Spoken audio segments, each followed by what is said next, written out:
Hi guys, I just wanted to do a quick video on this mango tree I picked up from Seamus O'Leary's last year in September and planted. This is a juicy peach mango variety. I think it's one of the Zill varieties out of Florida. This tree did quite well through the winter. I had it protected with plastic around the sides, stapled to the sides with 4 heat lamps inside. I started with 2, and I had 2 on a Kerry mango over where this little key lime is, but the Kerry mango was killed off completely. No green in the cambium all the way down past the rootstock, but this tree survived. It did quite well. Overhead I have an 80% shade fabric, so this tree gets full morning sun. It's coming in an angle. It gets a little bit of this southern exposure, and then it's going to get western sun. It'll hit the full tree from this side as the sun sets in the west. So this has been a very easy tree to grow. I did have to amend the soil with sulfur. So I think it was I think the sulfur's knocked it down about 50 basis points. It's now at 7.33 after a year of treating with sulfur. One thing that these trees suffer from, I've heard, in the heavy alkaline clay soil we have here in Phoenix is chlorosis. So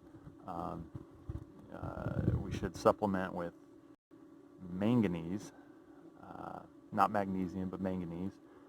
Supplement with chelated iron. There's a chelated iron that's for high pH, and so you'll have to research that. I don't remember. It's something like EDHA or something. There's a couple of classifications out there, but there's a type that's specifically for high pH soil, and I put that on this tree and it responds quite nicely. Eventually, as the pH goes down in the soils, I continue to treat it. It should be fine.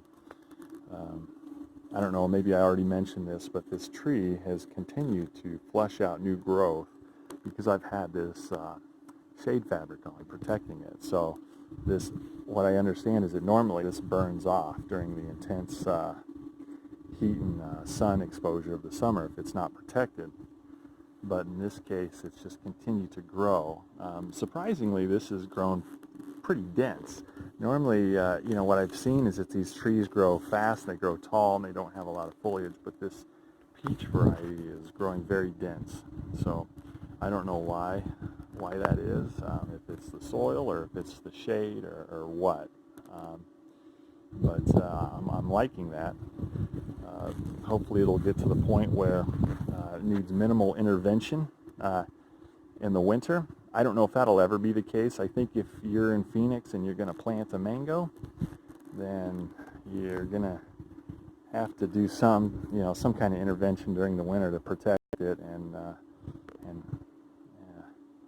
keep it from being killed off. You can have, I've seen videos of people in Florida who've had old trees, like I want to say 50, 60-year-old trees that have been killed by a bad season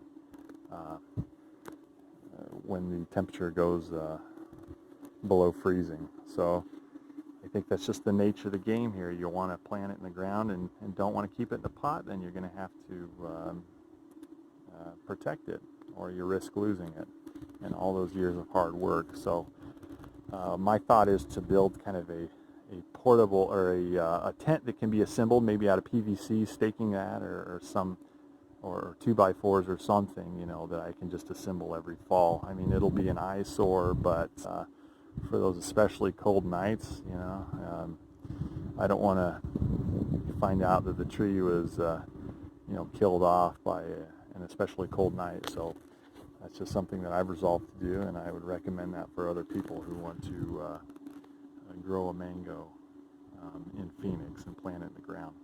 Thanks for watching.